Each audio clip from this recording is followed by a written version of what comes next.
समझा रहे हैं, आप हर देश में रामायण की मान्यता है ये बता रहे हैं। जो मैंने कहा कि फंडामेंटल राइट चैप्टर में भगवान है तो संवैधानिक है या नहीं, बोलिए हाँ या ना। और राष्ट्रपिता का विजन राम राज्य था, बोलिए हाँ या ना। राष्ट्रपिता की समाधि पे राम लिखा, बोलिए हाँ या ना। तो राम सांप्रदायिक है, पूछिए ओवैसी जी से हाँ या ना। ओवैसी जी। सुधांशु जी, आप सबसे पढ़े लिखे जानकार इंटेलेक्चुअल हैं बीजेपी में, सिर्फ आप ही हैं।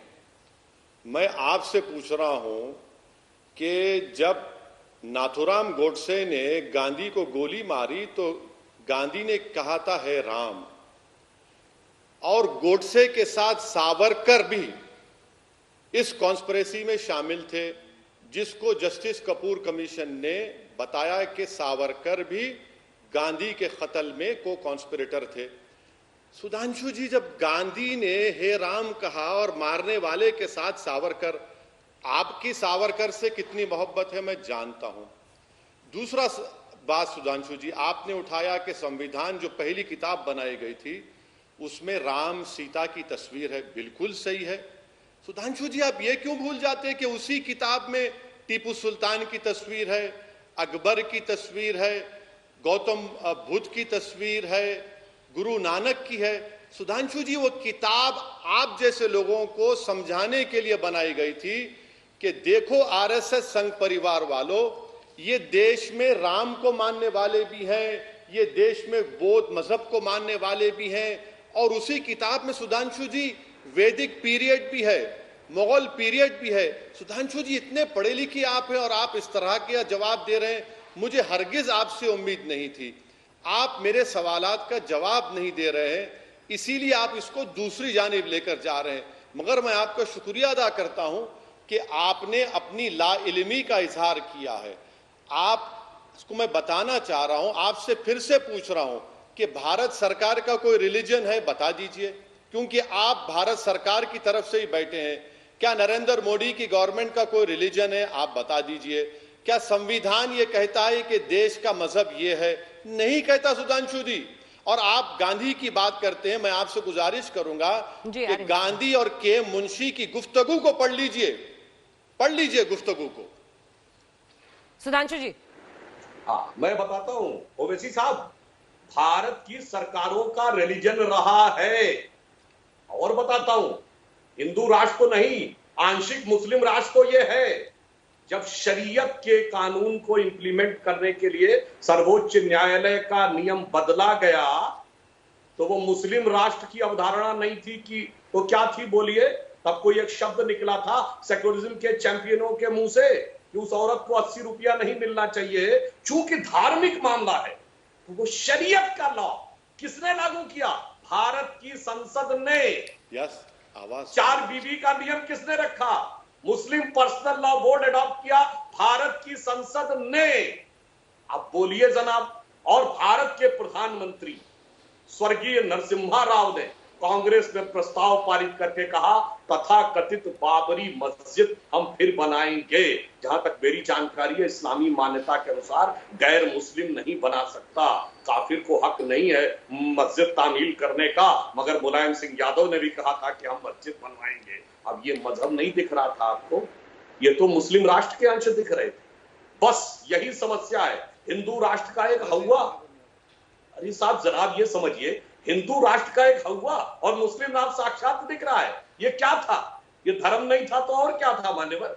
वो कह रहे हैं इसलिए मैं कहता हूं, ठीक है, वो कह रहे हैं ओवैसी साहब कि आंशिक मुस्लिम राष्ट्र रहा, मुस्लिम तुष्टीकरण इस हद तक हुआ। शाहबानो का केस उन्होंने कोर्ट किया और तब किसी भी सेक्युलरिज्म के चैंपियन ने ये बात नहीं की कि कैसे सब कुछ पलट दिया गया इस देश की संसद द्वारा, जो कोर्ट ने कहा था। तब किसी को नहीं समझ में आया। वो कह रहे हैं मुस्लिम तुष्टीकरण की वजह से शरीयत का नियम लागू करने के लिए पलटा जी। वो कह रहे हैं मुस्लिम तुष्टीकरण होता रहा तो सब कुछ ठीक था, सेक्युलर था देश। आज जब कोर्ट के फैसले के आधार पर मंदिर बन रहा है तो आपको लग रहा है, सबको लग रहा है कि ये तो अनर्थ हो रहा है। मैडम, आपका शुक्रिया कि आपने उनका सवाल दोहरा दिया, क्योंकि सुधांशु साहब की बात बिल्कुल मुझे आ नहीं रही थी जी। सुधांशु जी, जहां तक मुस्लिम पर्सनल लॉ कानून का मामला है, वो तो हमारे कानून का हिस्सा है ना, वो तो हमारे कानून का हिस्सा है। वो इंडियन लॉ है। आप उस पर क्या करना चाहेंगे, बता दीजिए आप। हमने उसको लॉ माना। आप बात करते हैं शाबानों की। सुधांशु जी, शाबानों का जो उसके बाद जो कानून बनाया गया, उसको सुप्रीम कोर्ट ने एक जजमेंट में उस कानून को माना। सुधांशु जी, आप आज बड़े तैयारी करके नहीं आए हैं। आप 1200 साल की गुलामी करते। सुधांशु जी, आप मैथ्स में इतना वीक क्यों है? अगर आप, चलिए आपकी बात को मान लेता हूं भाई, मुसलमानों ने जो मुगल थे, जो खिलजीज थे, भाई वो 450 साल थे सुधांशु जी। अब आप बताइए कि फिर जो बचे 600 साल हैं, 550 साल है, वो कहां गए?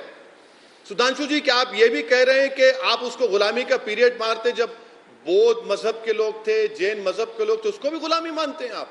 ये पहली मर्तबा मालूम हो रहा है। और सुधांशु जी, आप एक बात, आप पढ़ के क्यों नहीं आए आज? आप समझ में नहीं आ रहा कि आप इतनी हवाई बातें कर रहे हैं जिनका हकीकत से कोई ताल्लुक ही नहीं है। सुधांशु जी, अरे ओवैसी साहब, हवाई बात मैं कर रहा हूं या आप? मुस्लिम पर्सनल लॉ बोर्ड कब बना था? 1970 की संविधान में था मुस्लिम पर्सनल लॉ बोर्ड। आपने मान लिया ना कि कानून में शरीयत है, तो मेरी बात साबित कर दी। आंशिक मुस्लिम राष्ट्र था, और संविधान में जब सेक्युलरिज्म की बात आई तो अब आइए पढ़ के बात करिए। संविधान सभा ने सेक्युलर शब्द स्वीकार किया था? नहीं।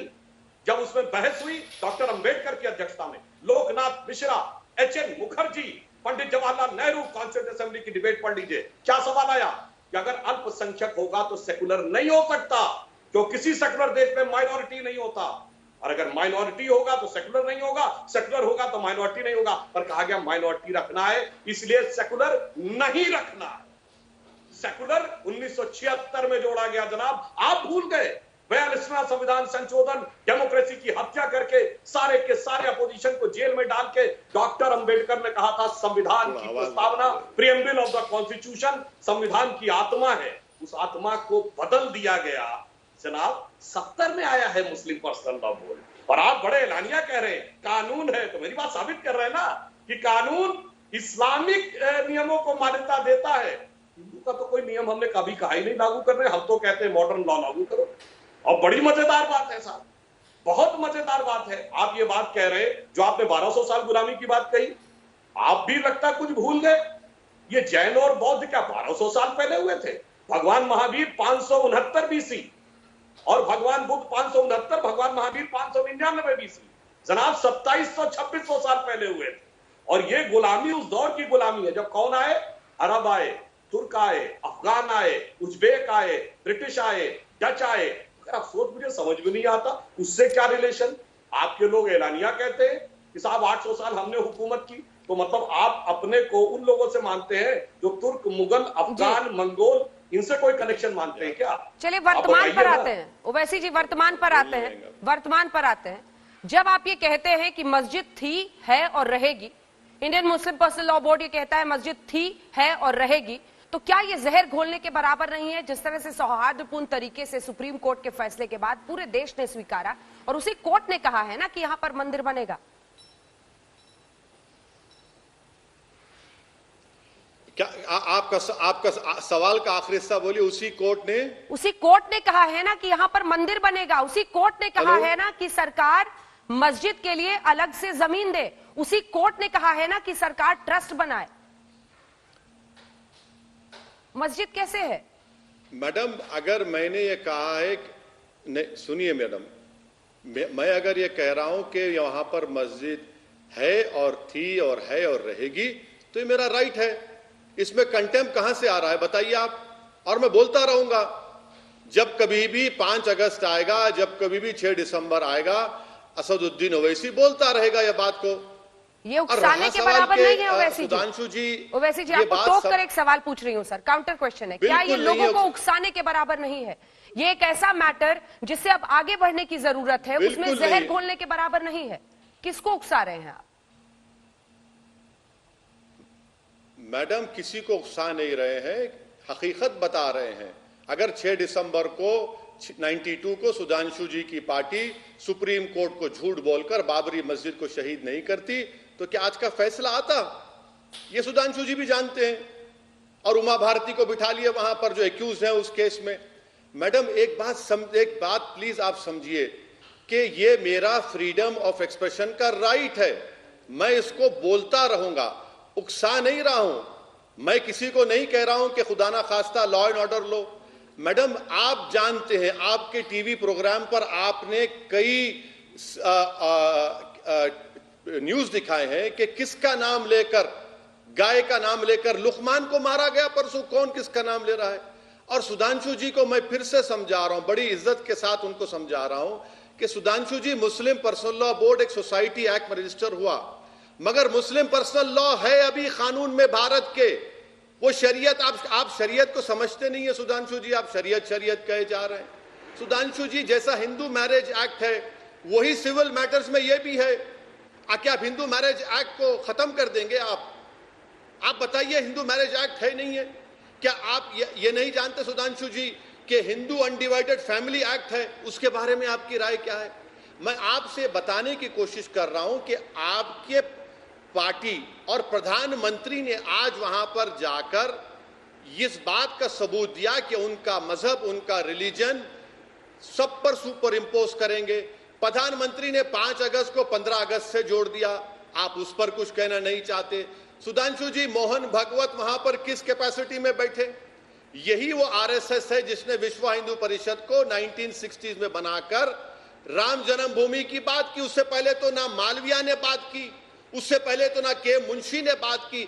सुप्रीम कोर्ट का फैसला है, आखिरी फैसला हम रेस्पेक्ट करते हैं, मगर अगर मैं उससे मुत्तफिक नहीं हूं तो कोई कंटेम्प्ट नहीं कर रहा हूं। क्या सुधांशु जी की सरकार जाकर सुप्रीम कोर्ट से कहेगी कि जो कंटेम्प्ट पिटीशन इतने बरसों से सुप्रीम कोर्ट में पेंडिंग है, क्या उस पर सुनवाई होगी? सुनवाई करवाइए ना, क्यों नहीं करवाते कंटेम्प्ट पिटीशन पर सुनवाई? आप सुधांशु जी जवाब दीजिए। और संघ प्रमुख पर ये दूसरी तीसरी बार वो सवाल पूछ रहे हैं, उसका भी जवाब दीजिएगा। किसका? किस चीज का? संघ प्रमुख किस कैपेसिटी में वहां बैठे? संघ प्रमुख बता रहा हूं, मैं बता रहा हूं।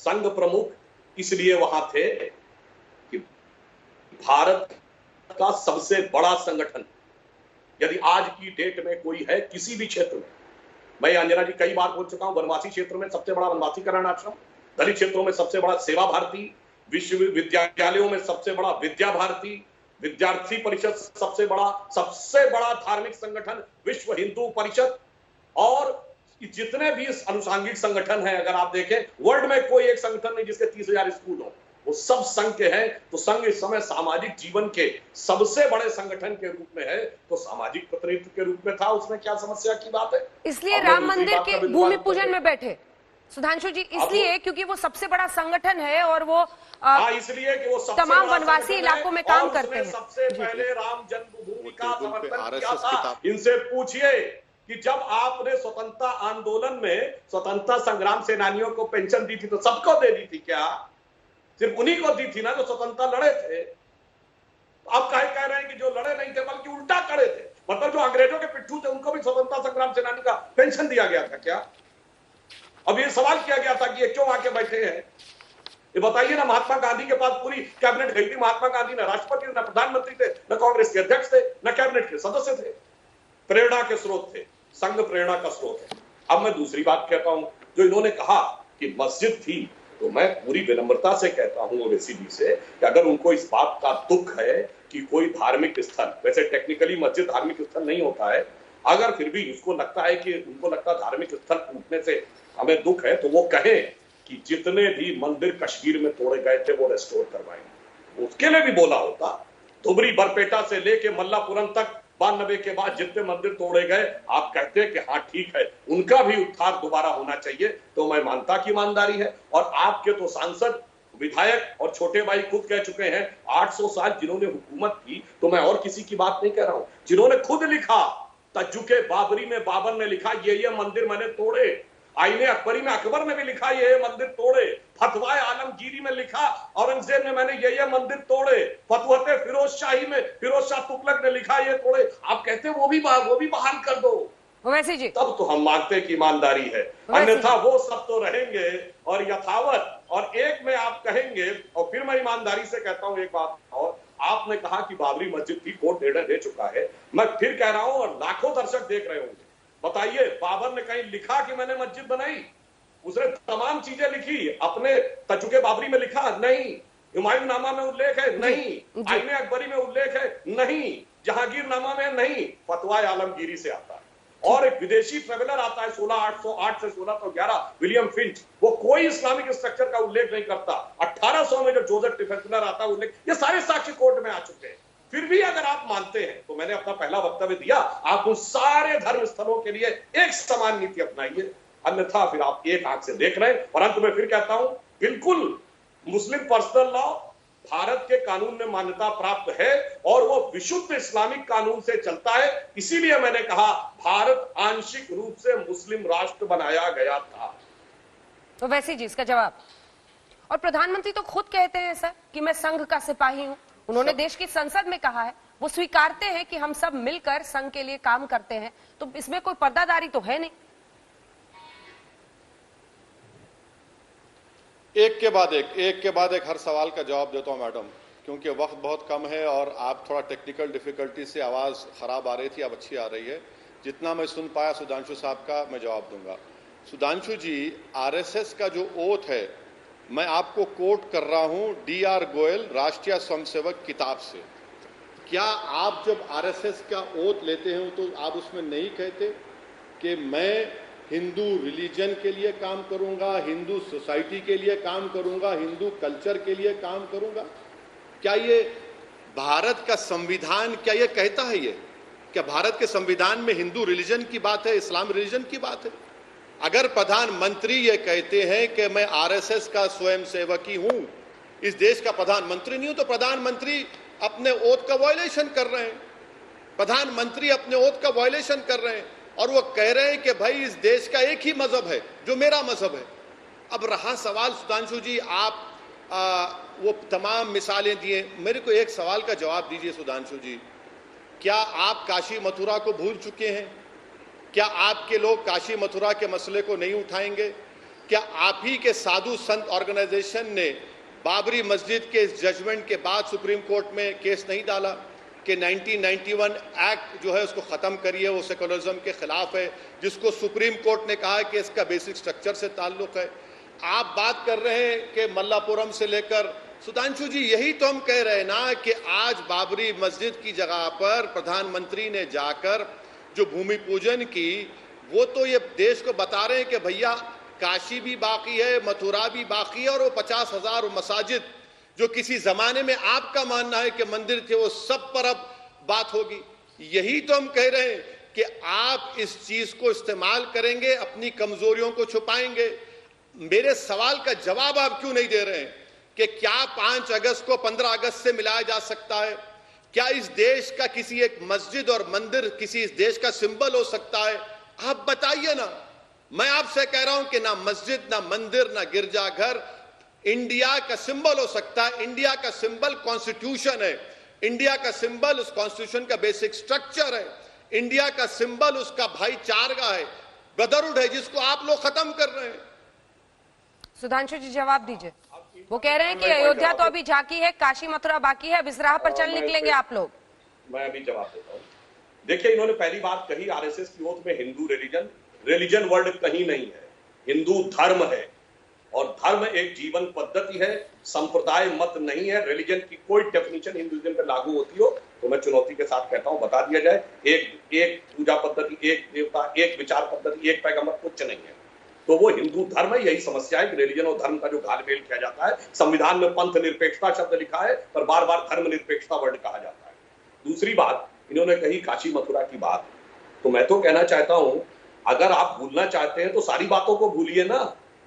और जो आपने कहा, हमने कब बोला कि आप अपने, अरे जो लिखा खुद आप बादशाहों ने कि मैंने 22 हिंदू मंदिर, इतने जैन मंदिर, इतने बौद्ध मंदिर तोड़े, नाम के साथ लिस्ट है, उसमें भी कोई किंतु परंतु है क्या? या तो आप उनको भूल जाइए और कहिए हम उनके साथ एसोसिएट नहीं करते, अन्यथा तो ये तो वो बात हो गई कि कोई आज यूरोप में खड़े होकर कहे कि मैं Adolf Hitler, Rudolf Hess, Hermann Goering और इन सारे लोगों के को चेरिश करता हूं, उन्होंने जो किया था, और उसके बाद में यहूदियों के साथ सौहार्द की बात करता हूं। वैसी ही बात होगी कि बाबर, तुगलक, औरंगजेब सुधांशु ये जी, सारे कृत्यों को उन करता हूं। एक बार आपको टोक रही हूं सर, मुझे इस वक्त अयोध्या सीधा जाना पड़ रहा है, जहां पर 29 साल पुराना ये सौगंध आज प्रधानमंत्री का पूरा हुआ है। वहीं से हमारे सहयोगी अभिषेक हमारे साथ जुड़ रहे हैं। अभिषेक बिल्कुल अंजना जी, ये देखिए हम उस जगह पर पहुंच चुके हैं जो कि गर्भगृह है, जहां पर आज प्रधानमंत्री मोदी ने पूजन किया है। उस जगह को फिलहाल ढक दिया गया है, लेकिन इसी जगह पर आज वो अनुष्ठान हुआ। यही वो जगह है जहां पर प्रधानमंत्री ने मंदिर की आधारशिला रखी, यहीं पर शिलाओं का पूजन हुआ है और यही वो जगह है जहां पर गर्भगृह होगा, यानी रामलला विराजेंगे। तो आज पूरे दिन जो हम लोगों ने दिखाया उसका